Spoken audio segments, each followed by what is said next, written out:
This is Neha, welcome back to the channel. Hope you all are doing great. तो हम लोग कर रहे हैं मैक्रो का हमारा second last chapter foreign exchange rate. देखो इस चैप्टर को मैं आपको 3 पार्ट्स के अंदर करा रही हूँ। कल की क्लास में हम लोगों ने इस चैप्टर का पार्ट 1 करा था, जिसमें हम लोगों ने पूरा हमारा कॉन्सेप्ट डिस्कस करा था कि फॉरेन एक्सचेंज रेट होता क्या है। साथ में फ्लेक्सिबल एक्सचेंज रेट हम लोगों ने पूरा कंप्लीट कर लिया था। अब आज हम लोग करेंगे हमारा पार्ट 2।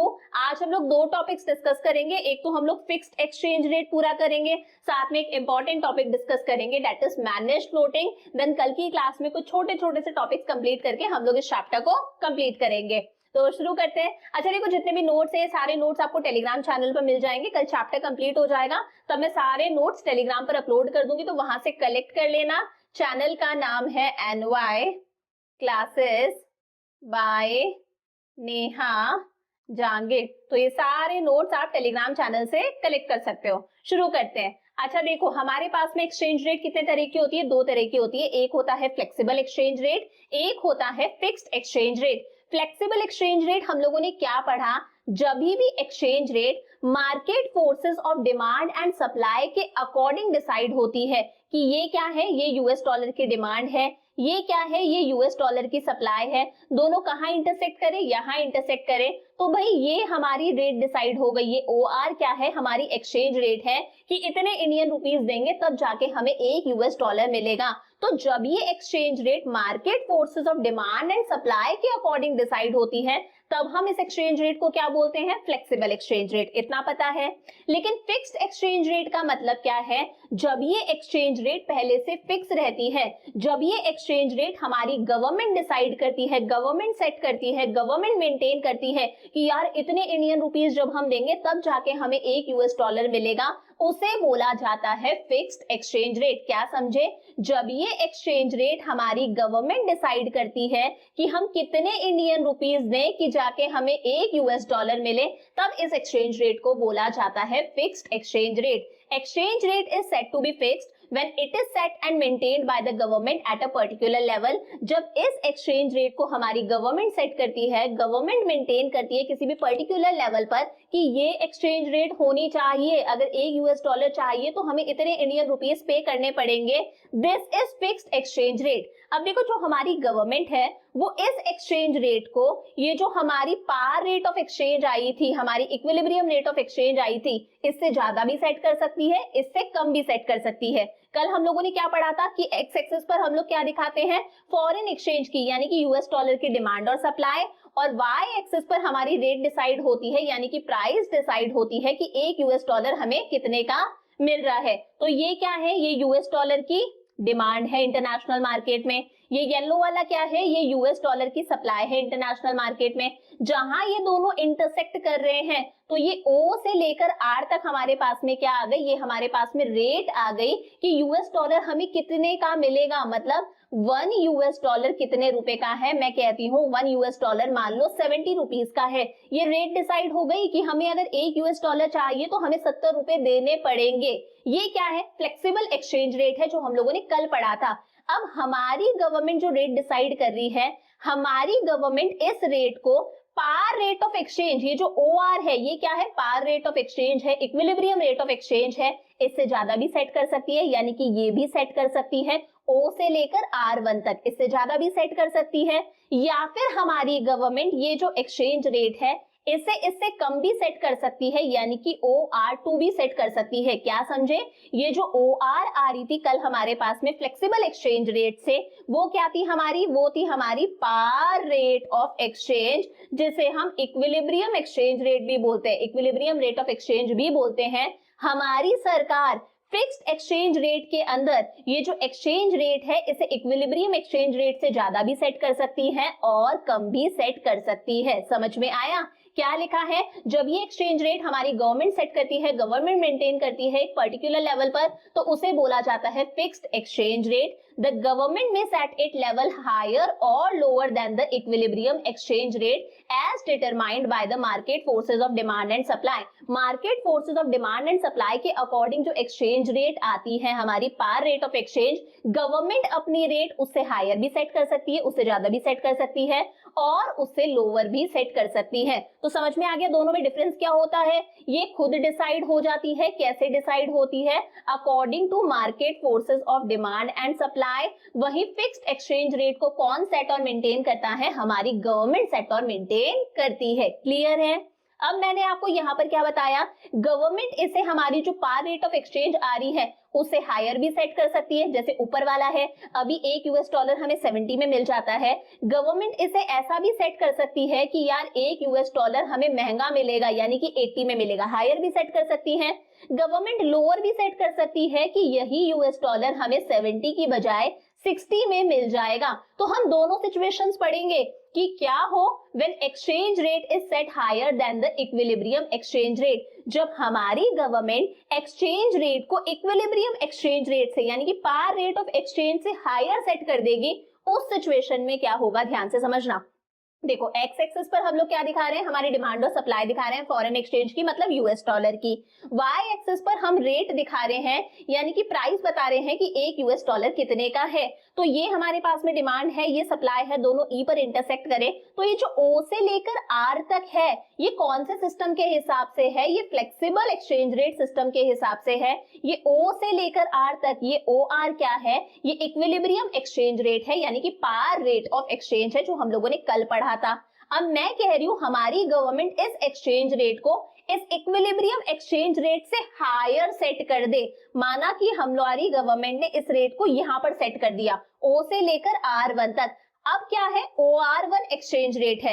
माना हम लोगों ने अज्यूम करा था कि भाई OR कितना था, $1, मैं कहती हूँ $1 मिल जाता है 70 रुपीज का, ये एक्सचेंज रेट आ रही थी। हमारी गवर्नमेंट ने इसे हायर सेट कर दिया, अब वही $1 हमें कितने में मिल रहा है, 80 रुपीज में मिल रहा है। समझ में आया। तो अब OR1 क्या है, हमारी नई एक्सचेंज रेट है जो किसने सेट करी है, गवर्नमेंट ने सेट करी है according to fixed exchange rate system. समझ में आया।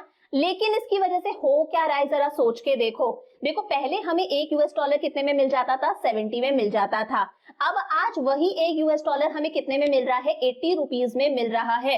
तो $, की तो वैल्यू बढ़ रही है। पहले $1 पाने के लिए हम 70 रुपए देते थे, आज सेम वही $, पाने के लिए हम 80 रुपए दे रहे हैं। तो $, की वैल्यू तो बढ़ रही है, यूएस के लिए तो अच्छी बात है।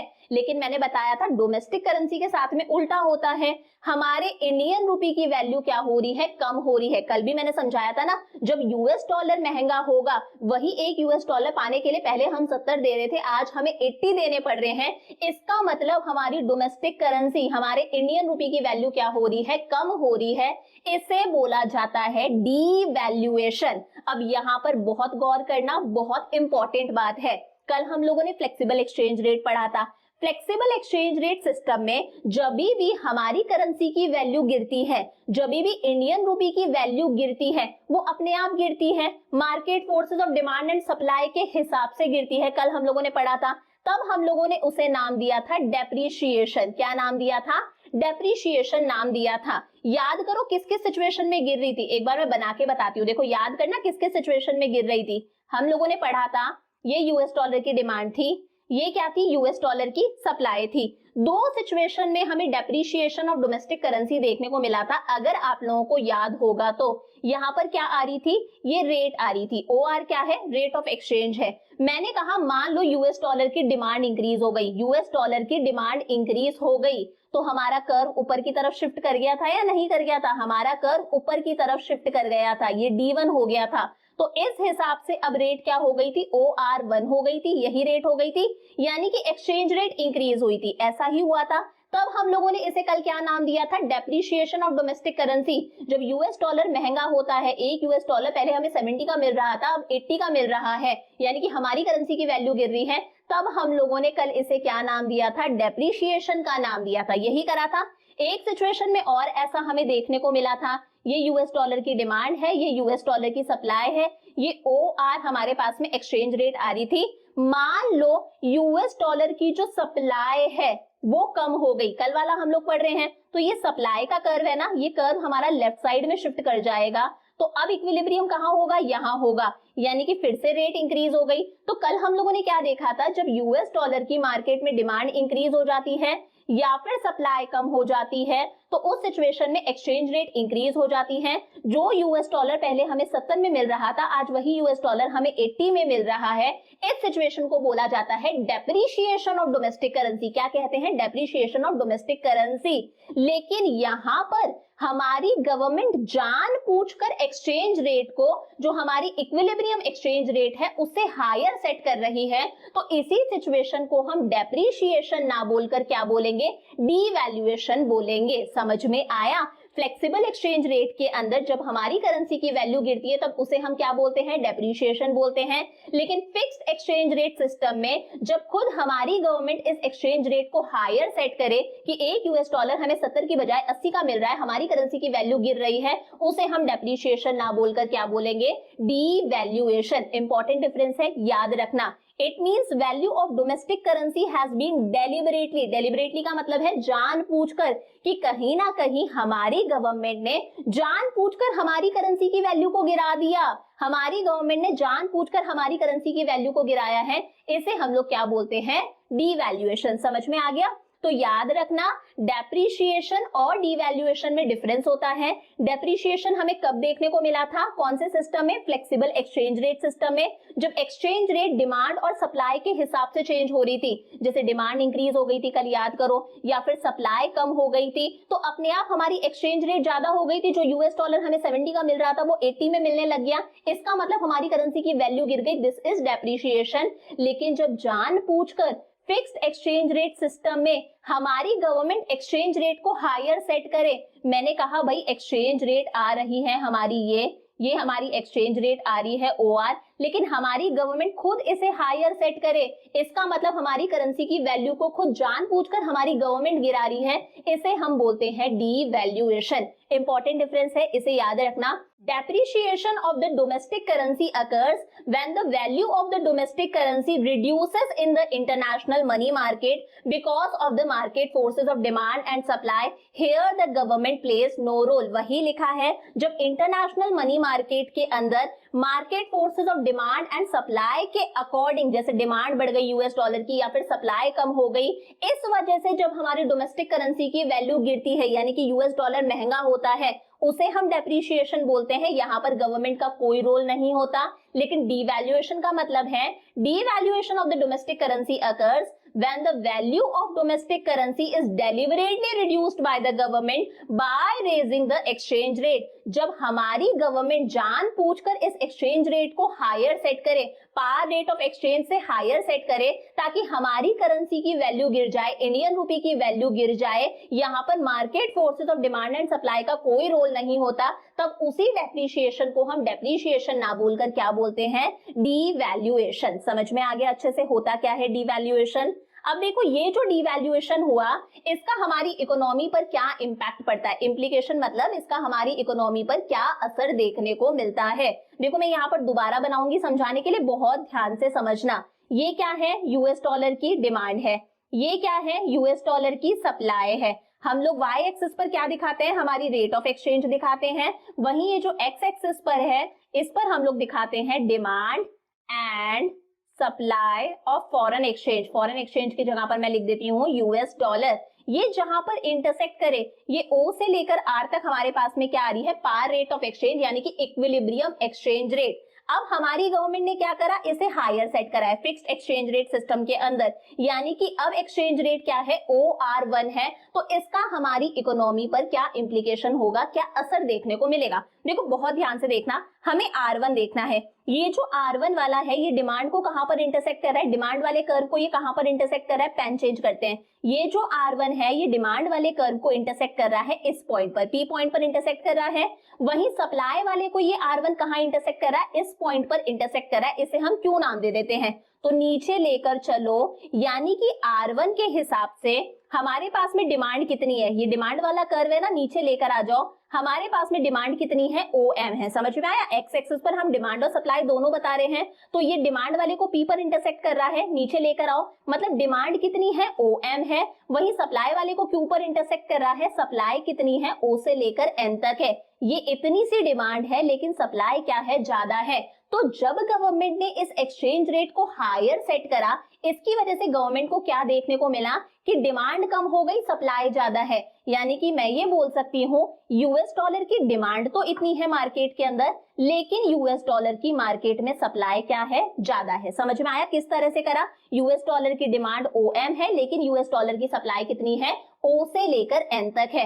It leads to excess supply of foreign currency यानी कि US dollar in the international money market. अगर गवर्नमेंट इस रेट को हायर सेट करेगी तो कहीं ना कहीं यूएस डॉलर की सप्लाई ज्यादा हो जाएगी और यूएस डॉलर की डिमांड कम रहेगी। अब सोच के देखो इस सिचुएशन में क्या होगा। हम लोगों ने कल भी कुछ ऐसा पढ़ के देखा था, कभी भी सप्लाई ज्यादा होती है, एक नॉर्मल गुड की तरह इमेजिन करो, जब सप्लाई ज्यादा होती है किसी भी कमोडिटी की तो प्रोड्यूसर के पास में इतनी एक्स्ट्रा सप्लाई है। ठीक बात है, प्रोड्यूसर के पास में इतनी एक्स्ट्रा सप्लाई है। अब प्रोड्यूसर देखता है यार ये जो मेरा गुड है ये पड़ा पड़ा खराब होगा, इसे कैसे बेचूं? तो इसे बेचने के लिए प्रोड्यूसर जनरली क्या करता है, प्रोडक्ट की प्राइस को गिरा देता है ताकि कस्टमर देखेंगे यार प्रोडक्ट सस्ता हो गया, सस्ता देखकर कस्टमर खरीदेंगे, कस्टमर अपनी डिमांड बढ़ा देंगे। ऐसा ही होता है ना, जब किसी भी चीज की सप्लाई ज्यादा होती है तो उस चीज को सेल करने के लिए प्रोड्यूसर चीजों की प्राइसेस को गिरा देता है। सेम ऐसा ही यूएस डॉलर के साथ में होगा। यूएस डॉलर की सप्लाई ज्यादा है लेकिन लोग डिमांड ही नहीं कर रहे, तो अपने आप ये यूएस डॉलर क्या होगा, सस्ता हो जाएगा। यूएस डॉलर सस्ता होगा, जो रेट OR1 डिसाइड करिए हमारी सरकार ने, वो दोबारा गिर के OR के बराबर आ जाएगी, पार रेट ऑफ एक्सचेंज के बराबर आ जाएगी। ऐसा ही होगा। It would lead to fall in exchange rate, हमारी एक्सचेंज रेट फिर से गिरेगी और OR के इक्वल आ जाएगी। तो इस वजह से गवर्नमेंट का जो पर्पस था, गवर्नमेंट ने इस रेट को जो हायर सेट करा था, हमारी करेंसी को डी वैल्यू करा था, हमारी करेंसी की वैल्यू को गिराया था, कहीं ना कहीं वो पर्पस खत्म हो जाएगा या नहीं हो जाएगा? समझ में आया? अगर यूएस डॉलर की मार्केट में प्राइस गिरेगी, हमारी सरकार ने रेट OR1 सेट करिए, हायर सेट करिए, वो रेट अगर फिर से गिर जाएगी तो हमारी सरकार का कुछ पर्पस था ना ऐसा करने के पीछे, कहीं ना कहीं वो पर्पस क्या हो जाएगा, लॉस्ट हो जाएगा। तो ऐसा ना हो, इसे रोकने के लिए हमारी गवर्नमेंट क्या करेगी? ऐसा ना हो इसे रोकने के लिए हमारी गवर्नमेंट का जो सेंट्रल बैंक है, हमारी कंट्री का सेंट्रल बैंक कौन है, हमारी कंट्री का सेंट्रल बैंक है सारे के सारे बैंक्स का पापा यानी कि RBI, reserve bank of India. इसके लिए हमारी सरकार आरबीआई की हेल्प लेगी और आरबीआई काम करेगा। आरबीआई क्या काम करेगा? Government will absorb the excess supply by way of its own purchases of the foreign currency in the international money market। ऐसा ना हो ये रेट गिरे नहीं, इसके लिए हमारी गवर्नमेंट हमारे आरबीआई को बोलेगी कि भाई ये जो एक्सेस सप्लाई है ना, ये जो यूएस डॉलर की एक्सेस सप्लाई है, इसे आरबीआई तुम खरीद लो। क्या समझे? हमारी गवर्नमेंट आरबीआई को बोलेगी कि भाई ये जो एक्सेस सप्लाई है इसे आरबीआई तुम परचेज कर लो। हमारी गवर्नमेंट इस एक्सेस सप्लाई को एब्जॉर्ब कर लेगी। हमारा आरबीआई जो फॉरेन करेंसी है, ये जो एक्स्ट्रा यूएस डॉलर है, इसे परचेज कर लेगा और इसकी वजह से हमारे आरबीआई के जो फॉरेन करेंसी के रिजर्व्स हैं, जो फॉरेन एक्सचेंज के रिजर्व्स हैं, हमारा जो फॉरेक्स रिजर्व है वो इंक्रीज हो जाएगा। समझ में आया? तो ये काम गवर्नमेंट नहीं करती है, इस काम के लिए गवर्नमेंट के पास में कौन है? आरबीआई है। आरबीआई ही फॉरेन करेंसी को परचेज करता है, आरबीआई ही जरूरत पड़ने पर फॉरेन करेंसी को सेल करता है। समझ में आ गया? अगर डिवैल्यूएशन होगा, गवर्नमेंट इस रेट को हायर सेट करेगी, तो इस सिचुएशन में डिमांड कम होगी, सप्लाई ज्यादा होगी, एक्सेस सप्लाई होगी। इस सिचुएशन में सप्लाई ज्यादा है, डिमांड कम है, तो नॉर्मली होता क्या है कि यूएस डॉलर हमारा सस्ता हो जाएगा, रेट गिर जाएगी। अगर रेट गिर गई तो गवर्नमेंट का कोई पर्पस था ना इसे हायर सेट करने का, कहीं ना कहीं वो पर्पस लॉस्ट हो जाएगा। तो ऐसा ना हो, इसे रोकने के लिए हमारी गवर्नमेंट यानी कि हमारा आरबीआई क्या करेगा? इस एक्सेस सप्लाई को, ये जो इतना सारा यूएस डॉलर है, इसे खुद परचेज कर लेगा। इसकी वजह से हमारे आरबीआई के फॉरेन करेंसी के रिजर्व्स क्या हो जाएंगे? इंक्रीज हो जाएंगे। समझ में आ गया अच्छे से? अच्छा देखो, इसकी वजह से दो काम और होंगे। इसकी वजह से कहीं ना कहीं हमारे एक्सपोर्ट्स इंक्रीज हो सकते हैं। सोच के देखो, पहले रेट ये थी, यानी कि एक यूएस डॉलर जो था वो पहले हमें 70 में मिल जाता था। अब रेट सरकार ने हायर सेट कर दी कि वही यूएस डॉलर हमें 80 में मिलता है। तो यार यूएस वाले बंदे के लिए तो बहुत खुशी की बात है। पहले वो एक यूएस डॉलर में इंडिया से 70 का सामान ही खरीद सकता था, अब वो एक यूएस डॉलर में इंडिया से 80 रुपए का सामान खरीद सकता है। उसे तो हमारी करेंसी सस्ती लग रही है ना, वो हमसे सामान खरीदेगा, हम उसे बेचेंगे, मतलब हमारे एक्सपोर्ट्स क्या होंगे? इंक्रीज होंगे। और हमारे इंपोर्ट्स डिक्रीज हो जाएंगे। यूएस डॉलर महंगा हो गया है, पहले यूएस की कोई चीज हम 70 में खरीद सकते थे, आज वही चीज खरीदने के लिए हमें हमारे 80 रुपीज पे करने पड़ते हैं, तो हमारे इंपोर्ट्स महंगे हो जाएंगे, तो हम इंपोर्ट्स को क्या कर देंगे, कम कर देंगे। समझ में आ गया?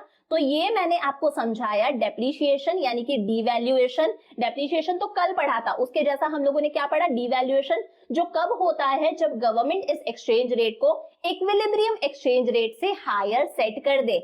अब देखो बहुत सारी जो डेवलपिंग कंट्रीज हैं या फिर जो लेस डेवलप्ड कंट्रीज है ना, जैसे इंडिया की मैं बात करूं, वो जानबूझकर अपनी करेंसी को डिवैल्यू करते हैं, यानी कि इस रेट को हायर सेट करते हैं। वो जानबूझकर अपनी करेंसी को क्या करते हैं, डिवैल्यू करते हैं। आप लोगों के भी तो दिमाग में आ रहा होगा, यार कौन सी कंट्री की सरकार ऐसा करेगी कि खुद की ही करेंसी की वैल्यू को गिराएगी? नहीं यार, लेस डेवलप्ड कंट्रीज की जो गवर्नमेंट होती है वो ऐसा काम करती है, अपनी कंट्री की करेंसी की वैल्यू को गिराती है।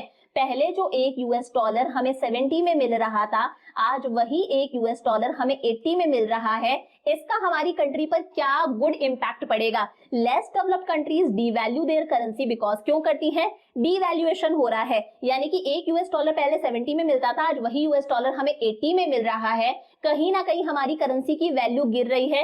इसकी वजह से वो जो यूएस वाले लोग हैं वो हमारे गुड्स और सर्विसेज की डिमांड करने लगेंगे ना। वो देखेंगे पहले एक यूएस डॉलर में इंडिया से 70 का सामान खरीद पाते थे, आज 80 रुपए तक का सामान खरीद पा रहे हैं, तो वो लोग हमसे खरीदेंगे। कहीं ना कहीं हमारे एक्सपोर्ट्स क्या हो जाएंगे, इंक्रीज हो जाएंगे। तो हमारे एक्सपोर्ट्स को इंक्रीज करने के लिए जानबूझकर हमारी सरकार इस तरह के कदम उठाती है। समझ में आया? अगर हमारे एक्सपोर्ट्स इंक्रीज होंगे, जब हम एक्सपोर्ट करते हैं तो हमारे पास में क्या आता है, हमारे पास में बहुत सारी फॉरेन करेंसी आती है, हमारे पास में बहुत सारा यूएस डॉलर आता है, और उसी यूएस डॉलर की हेल्प से हम उन चीजों का इंपोर्ट करेंगे जो हमारी कंट्री खुद नहीं बना सकती। समझ में आया? हम एक्सपोर्ट करेंगे तो हमारे पास में यूएस डॉलर आएगा और उस यूएस डॉलर को हम इंपोर्ट के लिए यूज में लेंगे। बहुत सारी ऐसी चीजें जो हमारी कंट्री खुद नहीं बना पाती, हम उस पैसे से उन चीजों का इंपोर्ट करेंगे। और इसका एक रीजन और है, जब हमारी करेंसी की वैल्यू गिरती है यानी कि इंडिया चीप हो रहा है, तो दूसरी कंट्रीज को लगता है यार इंडिया में पैसा इन्वेस्ट कर देते हैं, सस्ता है, तो दूसरी कंट्रीज हमारी कंट्री में पैसा इन्वेस्ट करती है, हमारा प्राइवेट फॉरेन इन्वेस्टमेंट इंक्रीज होता है। कहीं ना कहीं इसकी वजह से हमारी कंट्री का जीडीपी ग्रो होता है। इस वजह से बहुत सारी कंट्रीज जानबूझकर अपनी करेंसी को क्या करती हैं, डीवैल्यू करती हैं। समझ में आया? अच्छा, अब दूसरा केस क्या हो सकता है? एक तो हम लोगों ने क्या करा, इस एक्सचेंज रेट को हायर सेट करा। इसका उल्टा भी तो हो सकता है जो हम लोगों ने यहाँ पढ़ा, जब हम एक्सचेंज रेट को क्या करेंगे, लोअर सेट करेंगे, तो क्या आता है, when exchange rate is set lower than the equilibrium exchange rate. Again ये डिमांड है, ये सप्लाई है, यहाँ पर इंटरसेक्ट कर रहे हैं। ओ आर हमारे पास में क्या है, ये इक्विलिब्रियम एक्सचेंज रेट है, पार रेट ऑफ एक्सचेंज है। क्या हो, फिक्स्ड सिस्टम के अंदर जब गवर्नमेंट एक्सचेंज रेट को इससे लोअर सेट करे, यानी कि ये गवर्नमेंट ने सेट करा, अब एक्सचेंज रेट क्या है, OR1 है। अब एक्सचेंज रेट क्या है, OR1। पहले OR हमारी इक्विलिब्रियम एक्सचेंज रेट थी, अब हमारी एक्सचेंज रेट क्या है, OR1 है। इसका मतलब क्या है, पहले एक यूएस डॉलर हमें कितने में मिल रहा था, 70 में मिल रहा था। गवर्नमेंट ने इस एक्सचेंज रेट को कम कर दिया, यानी कि यूएस डॉलर की वैल्यू कम हो गई। अब सेम वही यूएस डॉलर हमें कितने में मिल जाता है, मान लो 50 रुपीज में ही मिल जाता है। तो कहीं ना कहीं हमारे लिए खुशी की बात है, इंडियन रूपी की वैल्यू बढ़ गई या नहीं बढ़ गई? पहले एक यूएस डॉलर पाने के लिए हम 70 रुपए देते थे, आज सेम वही यूएस डॉलर हमें सिर्फ 50 रुपए में मिल जाता है। इसका मतलब जानबूझकर हमारी गवर्नमेंट ने हमारी डोमेस्टिक करेंसी यानी कि इंडियन रूपी की वैल्यू को क्या कर दिया है, इंक्रीज कर दिया है, डेलिबरेटली जानबूझकर इंक्रीज करा है। इसे हम बोलते हैं रीवैल्यूएशन। क्या बोलते हैं, रीवैल्यूएशन। अब याद करो, फ्लेक्सिबल एक्सचेंज रेट सिस्टम के अंदर जब हमारी करेंसी की वैल्यू इंक्रीज हो रही थी तो उसे हम लोगों ने क्या नाम दिया था, एप्रिसिएशन का नाम दिया था। जब फ्लेक्सिबल एक्सचेंज रेट सिस्टम के अंदर डिमांड और सप्लाई के हिसाब से खुद हमारी करेंसी की वैल्यू इंक्रीज होती है ना, उसे हम बोलते हैं एप्रिसिएशन। लेकिन जब यही काम जानबूझकर हमारी सरकार करे तो उसे हम एप्रिसिएशन ना बोल के क्या बोलेंगे, रीवैल्यूएशन। सेम वैसे ही जैसे हम लोगों ने डेप्रिसिएशन के अंदर और डीवैल्यूएशन में डिफरेंस देखा ना, सेम वैसे ही हमारे पास में आ जाता है एप्रिसिएशन और रीवैल्यूएशन में डिफरेंस। क्या समझे? देखो कल हम लोगों ने क्या देखा था कि ये हमारे पास में डिमांड है, ये यूएस डॉलर की क्या है, सप्लाई है। कल हम लोगों ने एप्रिसिएशन देखा था कि हमारी करेंसी की वैल्यू इंक्रीज हो रही थी। उल्टा होता है, जब यूएस डॉलर सस्ता होता है इसका मतलब इंडियन रूपी की वैल्यू क्या हो रही है, इंक्रीज हो रही है। जब इंडियन रुपी की वैल्यू इंक्रीज होती है उसे हम क्या बोलते हैं, एप्रिशिएशन ऑफ डोमेस्टिक करेंसी। ये हमें कब देखने को मिलता है, याद करो दो सिचुएशन में, जब मार्केट में यूएस डॉलर की डिमांड क्या हो जाए, कम हो जाए, जो पीछे पड़ा है उसका उल्टा, या फिर मार्केट में यूएस डॉलर की सप्लाई क्या हो जाए, इंक्रीज हो जाए। यही देखा था मैंने, कहा मार्केट के अंदर यूएस डॉलर की डिमांड क्या हो गई, कम हो गई। तो एक बार पेन चेंज करते हैं तो ये जो डिमांड कर्व है ये पीछे की तरफ शिफ्ट कर जाएगा। पहले रेट कौन सी आ रही थी, ये आ रही थी, है ना, इक्विलिब्रियम यहाँ हो रहा था, ओआर रेट आ रही थी। अब इंटरसेक्ट यहाँ कर रहे हैं तो अब रेट क्या आ रही है, OR1 आ रही है, यानी कि एक्सचेंज रेट कम हो गई। जो यूएस डॉलर पहले हमें 70 में मिल रहा था, आज वही यूएस डॉलर हमें 50 रुपए में मिल रहा है, मतलब हमारी करेंसी की तो वैल्यू बढ़ रही है ना। तो जब यूएस डॉलर की डिमांड कम होती है तो हमारी करेंसी की वैल्यू बढ़ती है, दिस इज एप्रिशिएशन। कल पढ़ा था हम लोगों ने। सेम वैसे ही मैं कह सकती हूँ ये डिमांड है, ये सप्लाई है। मान लो यूएस डॉलर की सप्लाई बढ़ गई, कल ये आ रही थी हमारे पास में रेट, यूएस डॉलर की सप्लाई बढ़ गई, सप्लाई बढ़ गई तो राइट साइड में शिफ्ट कर देंगे सप्लाई कर्व को। अब यहाँ पर इंटरसेक्ट कर रहे हैं तो आप देख सकते हो हमारी रेट क्या हो गई है, कम हो गई है। पहले जो यूएस डॉलर हमें 70 में मिल रहा था, आज वही यूएस डॉलर हमें 50 में मिल रहा है, हमारी करेंसी की वैल्यू बढ़ रही है। इसे हम लोगों ने क्या बोला था, एप्रिशिएशन बोला था। जब डोमेस्टिक करेंसी की वैल्यू इंक्रीज होती है फॉरेन करेंसी के कंपैरिजन में, market forces of demand and supply का पूरा खेल है, यहाँ पर गवर्नमेंट का कोई रोल नहीं था। फ्लेक्सिबल एक्सचेंज रेट सिस्टम के अंडर इसे बोला जाता है एप्रिशिएशन। लेकिन रिवैल्यूएशन का मतलब क्या है कि भाई ये डिमांड है, ये सप्लाई है, ये हमारी एक्सचेंज रेट OR आ रही थी, हमारी सरकार ने इसे खुद लोअर सेट करा है, खुद लोअर सेट करा है। पहले एक यूएस डॉलर हमें कितने में मिलता था, 70 में मिलता था, हमारी सरकार ने इसे लोअर सेट करा है कि आज वही यूएस डॉलर हमें 50 में मिलता है। तो हमारी डोमेस्टिक करेंसी की वैल्यू बढ़ रही है। रिवैल्यूएशन ऑफ डोमेस्टिक करेंसी का मतलब है जब हमारी डोमेस्टिक करेंसी की वैल्यू इंक्रीज होती है, डेलिबरेटली मतलब जानबूझकर हमारी सरकार हमारी करेंसी की वैल्यू को इंक्रीज कर रही है। वो भी कैसे, bye lowering the exchange rate, इस एक्सचेंज रेट को कम सेट करके इसे बोला जाता है रिवैल्यूएशन। और यहाँ पर market forces of demand and supply का कोई रोल नहीं है, ये सारा काम कौन करती है, हमारी गवर्नमेंट करती है। समझ में आ गया अच्छे से? मैंने दोनों डिफरेंसेस बता दिए, डेप्रिसिएशन और डिवैल्यूएशन में क्या डिफरेंस है, एप्रिशिएशन और रिवैल्यूएशन में क्या डिफरेंस है। ये दोनों डिफरेंसेस इंपॉर्टेंट हैं, एग्जाम में पूछे जाएंगे। अब देखो जिस तरह से हम लोगों ने देखा था ना कि डिवैल्यूएशन का क्या इंप्लीकेशन होता है, इकोनॉमी पर क्या इंपैक्ट पड़ता है, सेम वैसे ही हम बात करते हैं रिवैल्यूएशन का क्या इंप्लीकेशन होता है। ये डिवैल्यूएशन नहीं है, ये क्या है, रिवैल्यूएशन का हमारी इकोनॉमी पर क्या इंपैक्ट पड़ता है। तो देखो एक बार फिर से बना लेते हैं। ये हमारे पास में क्या है, डिमांड है, ये हमारे पास में क्या है, यूएस डॉलर की सप्लाई है, और ये OR क्या है, पार रेट ऑफ एक्सचेंज है, इक्विलिब्रियम रेट ऑफ एक्सचेंज है। हमारी गवर्नमेंट ने क्या करा है, इसे लोअर सेट करा है, OR1 इसे लोअर सेट करा है। पहले जो एक यूएस डॉलर हमें 70 रुपीज में मिल रहा था, मतलब अब वही यूएस डॉलर हमें कितने में मिल रहा है, सिर्फ 50 रुपीज के अंदर मिल रहा है। इसका हमारी इकोनॉमी पर क्या इंपैक्ट पड़ेगा, तो देखो यहाँ पर ये R1 के हिसाब से देखेंगे, ये सप्लाई वाला कर्व है, कहाँ इंटरसेक्ट कर रहा है, P के ऊपर, नीचे ले आओ ये M हो गया। वही डिमांड वाले कर्व को कहाँ इंटरसेक्ट कर रहा है, यहाँ पर Q पर, नीचे ले आओ ये N हो गया। तो आप देखो इस बार सप्लाई इतनी सी है, सप्लाई सिर्फ इतनी है ना, ये सप्लाई वाला कर्व था, तो हमारे पास में सप्लाई OM है, लेकिन ये डिमांड वाला कर्व है, डिमांड ज्यादा है। इस सिचुएशन में हमें क्या देखने को मिल रहा है, सप्लाई तो इतनी है लेकिन डिमांड इस सिचुएशन में क्या है, यूएस डॉलर की ज्यादा है। It leads to excess demand, वही लिखा है, डिमांड क्या है, ज्यादा है, यूएस डॉलर की मार्केट में डिमांड ज्यादा है। अब इसकी वजह से होगा क्या, देखो नॉर्मल गुड की तरह सोच के देखा करो, कभी भी अगर किसी गुड की मार्केट में डिमांड ज्यादा होती है तो प्रोड्यूसर इतनी डिमांड को फुलफिल नहीं कर सकता।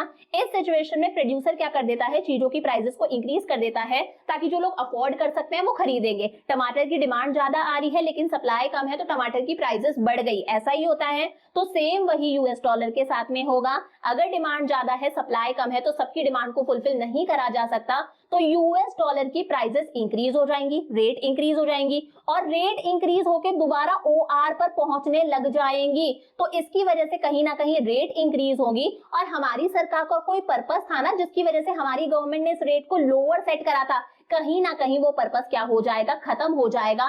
तो ऐसा ना हो, इसे रोकने के लिए हमारी गवर्नमेंट अगेन किसकी हेल्प लेगी, हमारी कंट्री की सेंट्रल बैंक की यानी कि RBI की हेल्प लेगी, और बोलेगी RBI को कि भाई RBI, हमारी कंट्री के RBI के पास में बहुत सारा क्या है, फॉरेक्स रिजर्व है। क्या है? फॉरेक्स रिजर्व रखा हुआ है। हमारी कंट्री के आरबीआई के पास में बहुत सारा यूएस डॉलर रखा हुआ है। हमारी गवर्नमेंट आरबीआई को बोलेगी कि आरबीआई आपके पास में जो इतना सारा फॉरेक्स रिजर्व रखा हुआ है उसमें से कुछ फॉरेक्स रिजर्व को आप सेल कर दो इंटरनेशनल मनी मार्केट के अंदर। जब आरबीआई अपने फॉरेक्स रिजर्व को, यूएस डॉलर को इंटरनेशनल मनी मार्केट में सेल कर देगा, यानी कि सप्लाई कर देगा, तो ना चाहते हुए भी अपने आप यूएस डॉलर की मार्केट में सप्लाई इंक्रीज हो जाएगी या नहीं हो जाएगी? सप्लाई डिमांड दोनों अपने आप इक्वल हो जाएंगे। Hence, government will fulfill this excess demand by releasing supplies from its reserves of foreign exchange। वही लिखा है कि इस excess demand को fulfill करने के लिए हमारी गवर्नमेंट क्या करेगी? आरबीआई को बोलेगी कि आपके पास में जो यूएस डॉलर रखा है उसे इंटरनेशनल मनी मार्केट में सप्लाई कर दो, यानी कि बेच दो। अपने आप ये जो एक्सेस डिमांड है, ये जो एक्स्ट्रा डिमांड आ रही है, वो डिमांड फुलफिल हो जाएगी और यूएस डॉलर की प्राइसेस इंक्रीज नहीं होंगी। तो इसकी वजह से कहीं ना कहीं हमारे आरबीआई के पास में जो फॉरेन करेंसी का रिजर्व रखा हुआ है वो रिजर्व कहीं ना कहीं गिरने लग जाएगा। समझ में आ गया इसका क्या इंप्लीकेशन होगा? एकदम उसका उल्टा है। उस सिचुएशन में क्या हुआ था? उसमें आरबीआई ने उल्टा परचेज करा था फॉरेक्स रिजर्व। आरबीआई के फॉरेक्स रिजर्व इंक्रीज हुए थे, यहाँ पर आरबीआई ने अपने फॉरेक्स रिजर्व को इंटरनेशनल मनी मार्केट में सप्लाई कर दिया, सेल कर दिया। आरबीआई के फॉरेक्स रिजर्व क्या हो जाएंगे? डिक्रीज हो जाएंगे। इसका देखो दूसरा इंपैक्ट क्या पड़ेगा? कहीं ना कहीं हमारे एक्सपोर्ट्स कम हो जाएंगे। एक्सपोर्ट्स कम कैसे होंगे? पहले एक यूएस डॉलर 70 रुपीज के बराबर था, आज एक यूएस डॉलर 50 के बराबर है। तो ये यूएस वाला बंदा सोचेगा, यार पहले एक यूएस डॉलर देकर हम इंडिया से 70 का सामान खरीद पाते थे, अब एक यूएस डॉलर में इंडिया से सिर्फ 50 रुपीज तक का ही सामान खरीद पाते हैं। इंडिया बहुत महंगा होता जा रहा है, हम इंडिया से नहीं खरीदेंगे, वो हमसे नहीं खरीदेंगे, हम उन्हें नहीं बेचेंगे। कहीं ना कहीं हमारे एक्सपोर्ट्स क्या हो जाएंगे? कम हो जाएंगे। हमारे इंपोर्ट्स इंक्रीज हो जाएंगे। हमें लगेगा यार पहले तो एक यूएस डॉलर 70 का आता था, आज एक यूएस डॉलर सिर्फ 50 रुपए का आ रहा है। हमारे लिए जो यूएस है वो सस्ता देखा जाएगा। हमें लगेगा यार यूएस सस्ता होता जा रहा है, तो हम उन लोगों से इंपोर्ट करेंगे, हमारे इंपोर्ट्स क्या होंगे? इंक्रीज होंगे। समझ में आया होता क्या है? दोनों डिफरेंसेस याद रखना कि डीवैल्यूएशन क्या होता है, डेप्रिसिएशन क्या होता है, at the same time appreciation क्या होता है और रीवैल्यूएशन क्या होता है, और इनका कंट्री पर क्या इंपैक्ट पड़ता है। समझ में आ गया अच्छे से? तो ये हमारा पूरा का पूरा फिक्स एक्सचेंज रेट कंप्लीट हो गया, जो भी बनता था। अब दो छोटे छोटे से टॉपिक्स बता रही हूँ, और दो यहाँ से कोई क्वेश्चन नहीं बनेगा, फिर भी आपको पता होना चाहिए। देखो फिक्स्ड एक्सचेंज रेट कौन सा सिस्टम है जिसके अंदर ये जो एक्सचेंज रेट है कि हम कितने इंडियन रुपीस दें हमारे, कि हमारे पास में एक यूएस डॉलर आए, ये कौन फिक्स करती है? हमारी सरकार फिक्स करती है, उसे हम फिक्स्ड एक्सचेंज रेट सिस्टम बोलते हैं। अब इसी का एक टाइप है जिसका नाम है gold standard system of exchange rate. ये जो सिस्टम है ये 1920 से पहले चला करता था, आज नहीं चलता है, बहुत पुरानी बात है। फिक्स्ड एक्सचेंज रेट सिस्टम का ही एक टाइप है gold standard system of exchange rate, जो 1920 से पहले चला करता था। तो ओल्ड वेरिएंट है, बहुत ही पुराना वेरिएंट है फिक्स्ड एक्सचेंज रेट सिस्टम का, जो बहुत सारी कंट्रीज में चला करता था 1920 से पहले। इसमें होता क्या था? हर कंट्री को अपनी करेंसी की वैल्यू बतानी होती थी इन टर्म्स ऑफ गोल्ड। समझ में आया? According to this system, gold was taken as a common unit of parity between currencies of different countries. Her country अपनी करेंसी की वैल्यू बताती थी in terms of gold. For example मैं कह सकती हूँ, जैसे ऐसे बताया जाता था, एक यूएस डॉलर किसके बराबर है? एक यूएस डॉलर 2 ग्राम गोल्ड के बराबर है, इस तरह से बताया जाता था। फॉर एग्जाम्पल मैंने कहा 1 यूके पाउंड जो है वो किसके बराबर है? 4 ग्राम्स ऑफ गोल्ड के बराबर है। तो इस सिस्टम में हर कंट्री अपनी करेंसी की वैल्यू को बताता था in terms of gold. Each country was to define value of its currency in terms of gold. For example, मैंने कहा 1 पाउंड किसके बराबर होता है? 4 ग्राम ऑफ गोल्ड के बराबर होता है। एक यूएस डॉलर किसके बराबर होता है? 2 ग्राम्स ऑफ गोल्ड के बराबर होता है। अब इसे अच्छे से देखना, 1 पाउंड का मतलब क्या है? 1 पाउंड का मतलब है 4 ग्राम ऑफ गोल्ड, ठीक है। At the same time 1 US dollar का मतलब है 2 ग्राम ऑफ गोल्ड। तो सोच के बताओ, पाउंड ज्यादा महंगा है या फिर यूएस डॉलर ज्यादा महंगा है? पाउंड ज्यादा महंगा है। 1 पाउंड का मतलब है 4 ग्राम गोल्ड, वहीं 1 यूएस डॉलर का मतलब है सिर्फ 2 ग्राम गोल्ड। तो हम किस तरह से एक्सचेंज कर सकते हैं? इसका मतलब हो गया कि भाई 1 पाउंड जो है, 1 ब्रिटिश पाउंड जो है वो किसके बराबर होगा? 2 यूएस डॉलर के बराबर होगा। यही मतलब हुआ ना, 1 पाउंड 4 ग्राम्स ऑफ गोल्ड के इक्वल है, 1 US dollar 2 grams of gold के इक्वल है। इसका मतलब पाउंड की जो वैल्यू है वो यूएस डॉलर की डबल है, यही इसका मतलब हुआ। तो अगर किसी को 1 पाउंड चाहिए तो उसे 2 यूएस डॉलर देने पड़ेंगे। इस तरह से एक्सचेंज होता था। इसी का दूसरा नाम था mint par value of exchange या फिर मिंट पैरिटी। बस एक बार पढ़ लेना, यहाँ से क्वेश्चन बनने का कोई चांस नहीं है। ये दूसरे नाम सारे आपको पता होने चाहिए ताकि किसी भी तरह का एमसीक्यू आए तो आप एमसीक्यू सॉल्व कर सको। समझ में आया? तो ये सिस्टम चला करता था 1920 से पहले। फिर इसी के बाद में फिक्स्ड एक्सचेंज रेट सिस्टम का ही एक सिस्टम और आया, एक तरीका और आया, जिसका नाम था Bretton Woods system of exchange rate. ये भी कौन सा है? फिक्स्ड एक्सचेंज रेट सिस्टम है। वो खत्म हो गया, कौन सा आया? Bretton Woods system of exchange rate. अब यहाँ पर क्या होता है? सेम वैसा ही है। देखो, हर कंट्री की करेंसी को डायरेक्टली गोल्ड के अंदर नहीं बताएंगे कि गोल्ड की टर्म्स में इस कंट्री की करेंसी क्या क्या वैल्यू है। हर कंट्री की करेंसी को सबसे पहले यूएस डॉलर में कन्वर्ट करा जाएगा। जैसे 1 रुपया कितने यूएस डॉलर के बराबर है, 1 पाउंड कितने यूएस डॉलर के बराबर है, 1 यूरो कितने यूएस डॉलर के बराबर है। हर कंट्री की करेंसी को किसके अंदर मेजर करो? यूएस डॉलर्स में मेजर करो, और फिर यूएस डॉलर को अल्टीमेटली किसके अंदर कन्वर्ट कर दो? गोल्ड के अंदर कन्वर्ट कर लो। It is also a fixed system of exchange rate. वही fix system of exchange rate है, लेकिन इस सिस्टम के अंदर थोड़ी बहुत एडजस्टमेंट अलाउ था, थोड़ा बहुत चेंजेस पॉसिबल थे, इसीलिए इसका दूसरा नाम निकल कर आता है adjustable pegged system of exchange rate. क्या समझे? ये भी fix system of exchange rate है, लेकिन इसके अंदर थोड़ी बहुत एडजस्टमेंट पॉसिबल है, थोड़ा बहुत चेंज करना पॉसिबल है, इसीलिए इसका नाम है adjustable pegged system of exchange rate. आज ये भी सिस्टम नहीं चलता, आज चलता है फ्लेक्सिबल एक्सचेंज रेट सिस्टम, जो कल हम लोगों ने पढ़ा था। अब देखो, इस सिस्टम में क्या होता था? Different currencies were pegged to one currency that is US dollar. अलग अलग जो करेंसीज होती हैं उन्हें यूएस डॉलर की टर्म्स में डिफाइन करा जाता है। हर करेंसी को कन्वर्ट कर दो किसके अंदर? यूएस डॉलर के अंदर। फॉर एग्जाम्पल 1 पाउंड का मतलब क्या होगा? 2 यूएस डॉलर, यही मतलब होगा। ठीक है।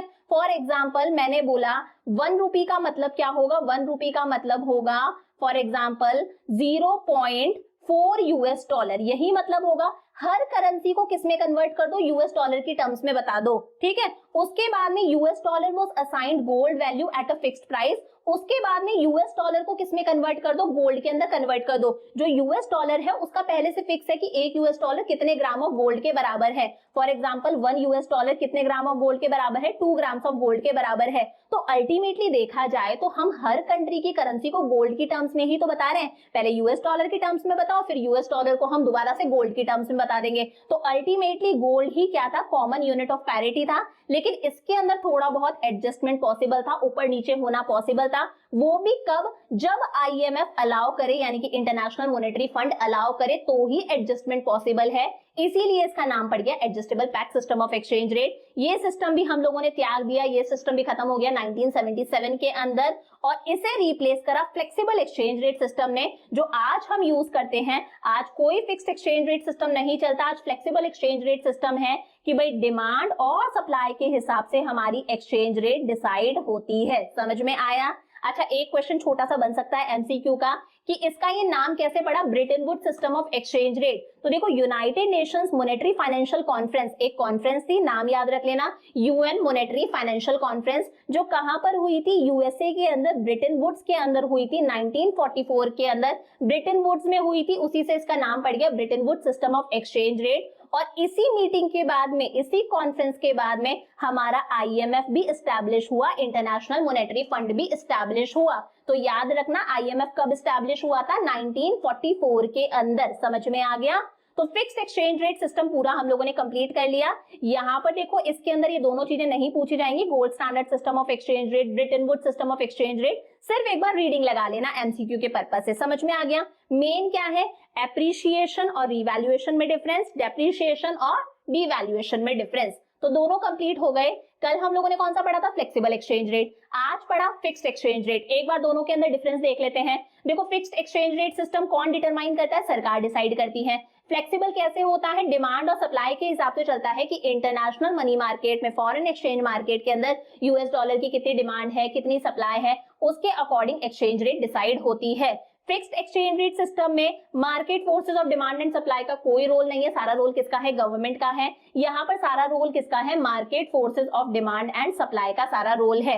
इम्पैक्ट क्या देखने को मिलता है? देखो, फिक्स्ड एक्सचेंज रेट सिस्टम में आज हम लोगों ने पढ़ा या तो डिवैल्यूएशन होता है या फिर रिवैल्यूएशन होता है। जब गवर्नमेंट जानबूझकर हमारी करेंसी, डोमेस्टिक करेंसी की वैल्यू को गिरा दे, दैट इज डिवैल्यूएशन। जब गवर्नमेंट जानबूझकर हमारी करेंसी की वैल्यू को इंक्रीज कर दे, दैट इज रिवैल्यूएशन। लेकिन कल जो हम लोगों ने पढ़ा था उसमें हमें एप्रिशिएशन और डेप्रिशिएशन देखने को मिला था।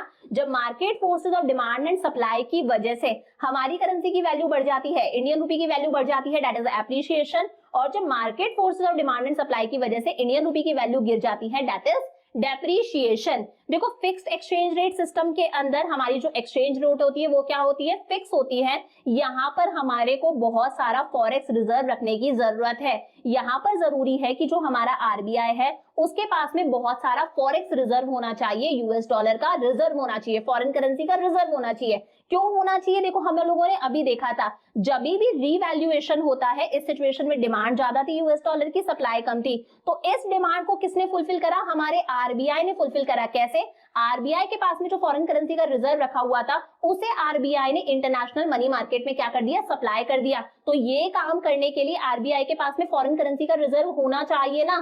तो फिक्स्ड एक्सचेंज रेट सिस्टम में it requires huge amount of forex reserve. वही फ्लेक्सिबल एक्सचेंज रेट सिस्टम के अंदर किसी भी तरह का फॉरेन करेंसी का रिजर्व होने की रिक्वायरमेंट नहीं है। यहाँ पर स्पेकुलेशन के चांसेस कम होते हैं, सट्टेबाजी के चांसेस कम होते हैं। कई बार ऐसा होता है ना कि सस्ता हुआ यूएस डॉलर तो खरीद लिया, महंगा होगा तो बेच देंगे, जैसे शेयर्स में होता है, शेयर सस्ते हुए तो खरीद लिए, महंगे होंगे तो बेच देंगे। तो ये जो स्पेकुलेशन है ये यहाँ देखने को नहीं मिलता क्योंकि एक्सचेंज रेट फिक्स होती है।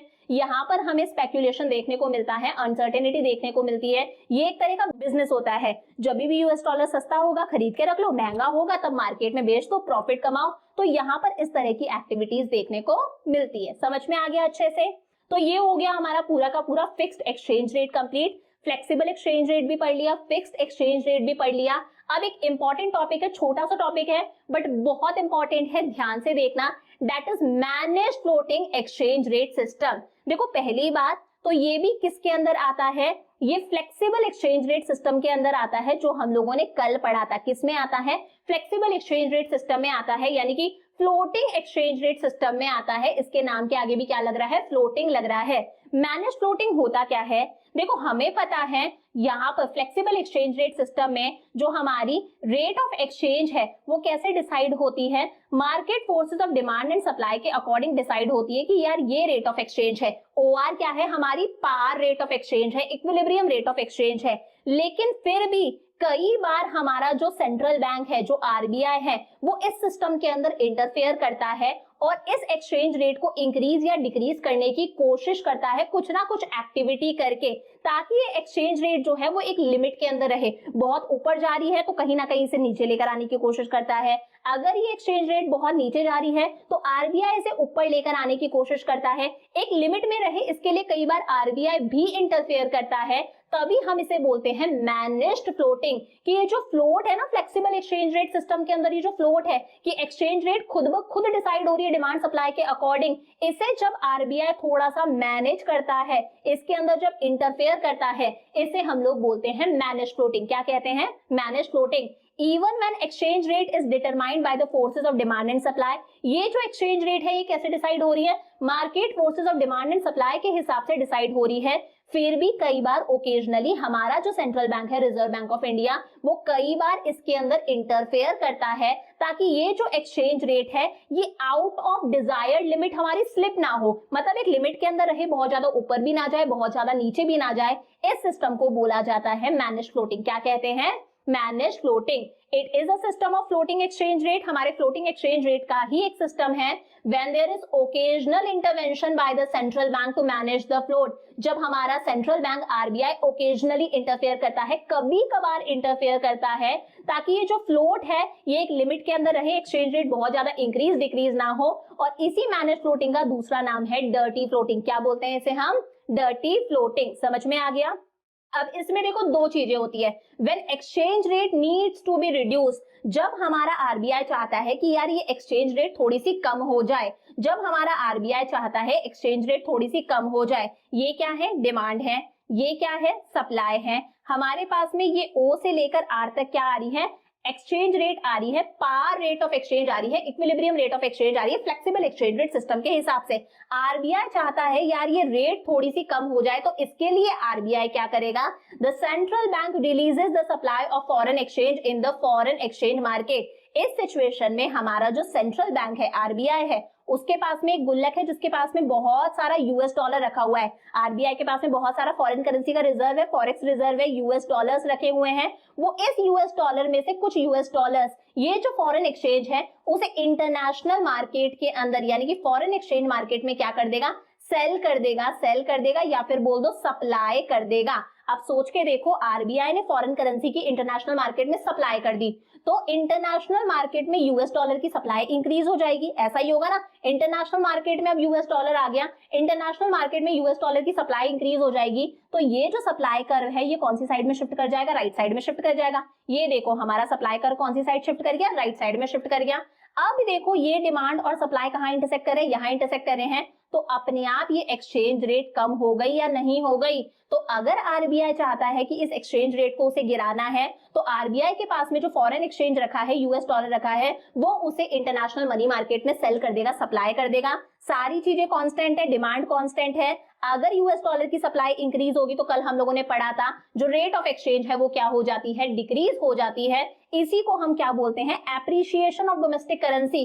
पहले जो एक यूएस डॉलर हमें 80 में मिल रहा था, अगर ये रेट कम हो गई इसका मतलब है कि वही एक यूएस डॉलर हमें कितने में मिल रहा है, सिर्फ 60 रुपीज में मिल रहा है। मतलब हमारी करेंसी की तो वैल्यू बढ़ गई ना, उनकी करेंसी की वैल्यू कम हुई है, मतलब हमारी करेंसी की वैल्यू बढ़ गई। इसे हम क्या बोलते हैं, एप्रिसिएशन। इसे हम रिवैल्यूएशन नहीं बोलेंगे, क्योंकि मैनेज फ्लोटिंग भी किस में आता है, फ्लेक्सिबल एक्सचेंज रेट सिस्टम में आता है, फ्लेक्सिबल में आता है। इसे हम लोग क्या बोलेंगे, एप्रिसिएशन। डिमांड और सप्लाई का सारा खेल है, क्या बोलेंगे, एप्रिसिएशन। याद रखना, इसे रिवैल्यूएशन नहीं बोलेंगे। रिवैल्यूएशन, डिवैल्यूएशन किस में होता है, फिक्स्ड एक्सचेंज रेट सिस्टम में होता है। समझ में आया। दूसरा क्या हो सकता है, हमारा आरबीआई चाहता हो कि ये जो एक्सचेंज रेट है उसे वो क्या कर दे, इंक्रीज कर दे, रेज कर दे। तो हम लोगों ने देखा कि भाई ये हमारे पास में डिमांड है, ये सप्लाई है, ये हमारे पास में एक्सचेंज रेट आ रही है। आरबीआई इसे क्या करना चाहता है, रेस करना चाहता है, इंक्रीज करना चाहता है। ऐसे में हमारा आरबीआई क्या करेगा, यूएस डॉलर की डिमांड करने लग जाएगा। वो यूएस डॉलर की डिमांड करेगा तो मार्केट में यूएस डॉलर की डिमांड इंक्रीज हो जाएगी। तो देखो ये डिमांड है ना यूएस डॉलर की, ये डिमांड इंक्रीज हो गई D1, तो अपने आप अब यहाँ इंटरसेक्ट कर रहे हैं, ये एक्सचेंज रेट हमारी क्या हो गई, इंक्रीज हो गई। कल पढ़ा है ना हम लोगों ने कि भाई अगर सप्लाई इंक्रीज होगी तो एक्सचेंज रेट कम हो जाएगी, वहीं अगर यूएस डॉलर की डिमांड इंक्रीज हो जाती है, अभी पीछे भी देखा था, तो भी हमारी एक्सचेंज रेट इंक्रीज हो जाती है। तो इस सिचुएशन में आरबीआई ने क्या करा, यूएस डॉलर की डिमांड इंक्रीज कर दी। सारी चीजें कांस्टेंट है, सप्लाई कांस्टेंट है। अगर यूएस डॉलर की डिमांड इंक्रीज होगी तो एक्सचेंज रेट क्या हो जाएगी, इंक्रीज हो जाएगी। जो यूएस डॉलर पहले हमें 70 रुपीज में मिल जाता था, आज वही यूएस डॉलर ये समझ लो हमें 100 रुपए में मिलेगा। तो कहीं ना कहीं हमारी करेंसी की वैल्यू गिर गई। आरबीआई ने गिराई है, लेकिन फ्लेक्सिबल एक्सचेंज रेट सिस्टम में आता है तो इसे हम डिवैल्यूएशन ना बोल के क्या बोलेंगे, डेप्रीशिएशन। समझ में आया। तो मैनेज फ्लोटिंग क्या है, एक ऐसी एक्सरसाइज है जिसमें हमारा जो आरबीआई है, हमारा जो सेंट्रल बैंक है, वो फॉरेन करेंसी को यानी कि यूएस डॉलर को इंटरनेशनल मार्केट में या तो सेल करता है या फिर यूएस डॉलर को परचेज करता है, ताकि ये जो एक्सचेंज रेट है वो एक लिमिट के अंदर रहे, आउट ऑफ लिमिट ना जाए, बहुत ज्यादा इंक्रीज या डिक्रीज ना हो। और देखा जाए तो ये फिक्स्ड एक्सचेंज रेट सिस्टम और फ्लेक्सिबल एक्सचेंज रेट सिस्टम दोनों का एक मिक्सचर है। कैसे है, देखो फ्लेक्सिबल के हिसाब से यहाँ पर डिमांड और सप्लाई का सारा खेल है, और फिक्स्ड कैसे है, क्योंकि ना चाहते हुए भी यहाँ पर आरबीआई इंटरफेयर कर रहा है, अपनी चला रहा है। तो ये दोनों का मिक्सचर है। आता फ्लेक्सिबल एक्सचेंज रेट सिस्टम में है, लेकिन ये दोनों का क्या है, मिक्सचर है। तो इसे अच्छे से करना, मैनेज फ्लोटिंग से एग्जाम में क्वेश्चन बन सकता है। इसकी दोनों सिचुएशंस को अच्छे से देखना और डायग्राम के साथ में समझा के आना क्वेश्चन आए तो आज का हमारा पूरा कंप्लीट हो गया। 2 क्वेश्चन दे रही हूँ जिनके आंसर आप मुझे कमेंट्स में करोगे। When exchange rate rises due to manage floating, manage floating की वजह से जब एक्सचेंज रेट इंक्रीज हो जाती है तो उसे हम डिवैल्यूएशन बोलते हैं, एप्रिसिएशन बोलते हैं, डेप्रिसिएशन बोलते हैं या फिर रिवैल्यूएशन बोलते हैं। ऐसे क्वेश्चन एग्जाम में पूछे जाएंगे। On the basis of the below diagram, हमारे पास में डायग्राम गिवन है, ये डिमांड है, ये सप्लाई है, ये नया डिमांड कर्व है, यानी कि डिमांड क्या हुई है, इंक्रीज हुई है, राइटवर्ड शिफ्ट देखने को मिल रहा है। What does the shifting of demand curve from D to D1, पहले डिमांड कर्व D था अब D1 हो गया, इसका क्या मतलब है, डोमेस्टिक करेंसी एप्रिशिएट हुई है, डोमेस्टिक करेंसी डेप्रिशिएट हुई है, या फिर फॉरेन करेंसी अप्रिशिएट हुई है, या फिर बोथ बी एंड सी? तो दोनों क्वेश्चंस के आंसर्स मुझे कमेंट्स में करना।